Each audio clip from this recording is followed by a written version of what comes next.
I opened the wardrobe not to get clothes, but to climb all the way inside. Don't think I'm a pervert. Inside that dim, cramped space, I clenched my fists, closed my eyes, and began recalling the superpower my father taught me. My name is Tim Lake. My father told me that any male in our family can travel back in time to any moment he himself has experienced. And in the next second, I truly returned to the night before. I couldn't believe it. I walked downstairs only to find the party downstairs was exactly the one that had already taken place yesterday. In that instant, my heart raced. I couldn't hold back any longer. I immediately went to find the girl I hadn't dared to kiss yesterday, and I kissed her right there. Finally, I had personally confirmed that everything my father said was real. I crawled back into the wardrobe and returned to the present. My father told me that he used this ability to read every book he ever wanted to, and my grandfather used it to earn more money than 3 generations could ever spend. You want to know what I intend to do with this power? To be honest, right now there's only one thought in my head. I want to use it to find a girlfriend. Massive. Because I've been single for 22 whole years, I really want to experience what it's like to be in love. That day, my sister brought her friend home for vacation. Her name is Charlotte, hot bod, and I was attracted at first sight. While sunbathing in the garden, she even asked me to help apply sunscreen. I got so nervous I fumbled and completely messed it up, and I was so embarrassed I had to hide in a wardrobe. After several time trips, I became more skilled, but throughout the vacation I still couldn't gather the courage to speak up. Until the day before she left, I finally mustered the courage, but Charlotte had already guessed my intention. Last night was never going to work. I thought that would make things easier, so I figured I'll just travel back a month and confess again, and everything will be fine, right? So I went into a little dark room, traveled back to the day she first arrived, and mustered the courage to confess early. Why don't we see how the summer goes, and then you ask me again why last night? But Charlotte told me, let's just enjoy the rest of the vacation and talk about this on the last day. I thought that having time travel ability would let me change the outcome, but now I finally realized someone who doesn't love you will always have countless reasons to reject you. My first confession failed quietly like that. That blow made me decide to leave my hometown and see the world. Maybe my future partner is waiting for me out there. I moved to London and temporarily stayed with a friend of my father's, Harry, who's a screenwriter. Soon, I also managed to find a job as a lawyer. But to my dismay, there were a lot of beautiful women in the office, but none of them appealed to me. Until one day, a friend brought me to a special event. A blind restaurant dating experience where the entire meal is eaten in total darkness and you can only rely on voice to get to know each other. That's where I met Mary. We were both deeply attracted to each other's words. After dining, we walked out of the restaurant. I finally saw her appearance. She was even more beautiful than I'd imagined. There were stars in her eyes and the moonlight hid in her smile. At that moment, her friend called her to leave. She turned and smiled at me. I had an urge to travel back 1,000,000 times to replay that glance. But when I got home, Harry was in the living room looking upset. It turned out his premiere show had been completely ruined because the lead forgot his lines. Seeing his dejection, I couldn't bear it and decided to help him. I traveled back to just before the show started, wanting to remind the lead of his lines. But because I was nervous, I reminded the wrong person. I traveled several more times before I barely corrected it. And finally, the show ended successfully, earning Harry great praise. I breathed a long sigh of relief and wanted to share the good news with Mary, but discovered I didn't have her number in my phone at all. It was then I realized, by helping Harry, I'd missed my chance with Mary. I hurried to the blind restaurant, but everything was already over. Her shadow was nowhere to be found. On the way home, the neon lights of London could no longer light up my mood. The next morning, Harry excitedly boasted that his show review was on the front page, but I couldn't feel happy at all. While flipping through the paper, an article about the Kate Moss exhibition caught my eye. I vaguely remembered Mary mentioning how much she liked Kate's work, so I began going to the exhibition every day, waiting for a chance to bump into Mary. To my surprise, I really did run into her, but at that point Mary had no memory of who I was, so I had to stubbornly stick around. Unexpectedly, at dinner, I learned that she had already started dating another man in the past few days. Where was this terrible party? Soon, I found out they met at a party. To catch up, I traveled back to the party where she first met that man and finally saw Mary before him. She was sitting alone on a terrace under the night sky.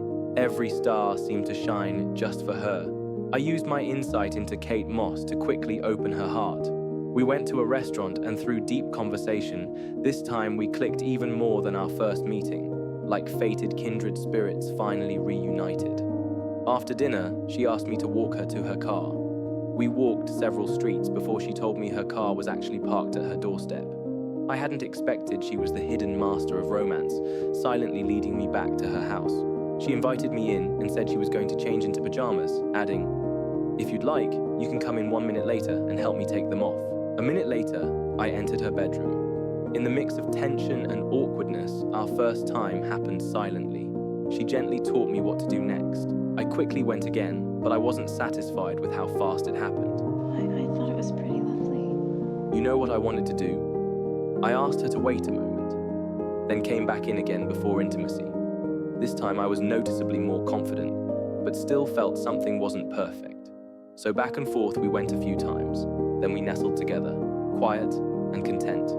From that day on, we began our sweet living together life. Every morning we took the tube to work, hurriedly kissing goodbye in the crowd. Every evening we reunited in each other's worlds, as though in a movie scene surrounded by music. But one day I ran into Charlotte, my sister's vacation friend, at the theatre. She invited me to dinner. On the way home, the atmosphere turned subtly. It's a lot nicer inside. My heart raced, but I resisted the temptation and chose not to enjoy first then time travel. I ran all the way home straight to Mary. She was still asleep. I gently woke her. Will you marry me? And in that half-awake moment, I proposed marriage. She softly said. Yes. We decided to return to my hometown for the wedding. The first time Mary saw the seaside villa, she couldn't hide her surprise. My mother chatted with her on the beach like old friends. My sister was so excited she acted like a child, insisting on kissing her. The house was filled with a sense of happiness I'd never known. The day of the wedding, the sky was overcast. I thought it would ruin everything. But every guest remained expectant. When the music started and Mary walked in wearing a fiery red gown, I felt like I saw the most gorgeous colors in the world. After the wedding, wind and rain suddenly came, but instead it became our most unique blessing. In the wind, people cheered freely, emotions intertwined. The raindrops fell in rhythm with our excitement. What seemed like a chaotic day became the most unforgettable, most genuine, warmest memory. Every face wore a smile. That was the most perfect wedding I could imagine. Before long, our child was born, a daughter. I went from son to father with a new responsibility on my shoulders, but I'd never felt more fulfilled. But life is never entirely smooth. I once thought having Mary and the child would mean everlasting happiness, but fate struck again. One day my sister fought with her jerk boyfriend and had a few drinks. She lost control and drove, and she had an accident. Although she wasn't life-threatened, I felt as though my heart had been pierced. To prevent the tragedy, I decided to travel back to the day before the accident. I told her my secret, that I can travel through time. We entered the wardrobe together and returned to the night she first met that man. When my sister saw him, with or without meeting her, he would still go home with another girl. At that moment, her heart finally died, and she didn't hesitate to punch him. We returned to the present. My sister finally left that man and ended up with my best friend. I thought everything was finally complete, until the next second, I saw my daughter had become a boy. I was completely stunned. I rushed to find my father. He told me that time travel before a child is born would cause a butterfly effect. No matter how small the change, it can cause the child to become someone else. I couldn't accept losing the daughter I had lived every day with, so I decided to return everything to the original state. No telling my sister the truth, no preventing the accident. I chose to be a brother in the present, trusting not in miracles, but in genuine presence. Although she was injured, she finally saw that man's true face. I also finally understood that some pain, only by personally going through it, can truly lead to growth. Not long afterward, Mary and I welcomed another new life, a daughter. Life returned to calm, and I no longer did time travel. It was ordinary, but I cherished it deeply. Until the day my mother called to tell me my father had cancer. I rushed home. He told me calmly he only had a few weeks left, and due to the wide time spans involved, he couldn't return to before he got cancer. When we parted, he said, "The end of time travel leads to ordinary life. As long as you live each day with heart, every day is the best day." Eventually, my father passed away. This time I wasn't as sad because I could use my ability to return again and again to moments when my father was alive, sitting with him on the sofa reading books together. Then one day, Mary told me she wanted another child, but I hesitated.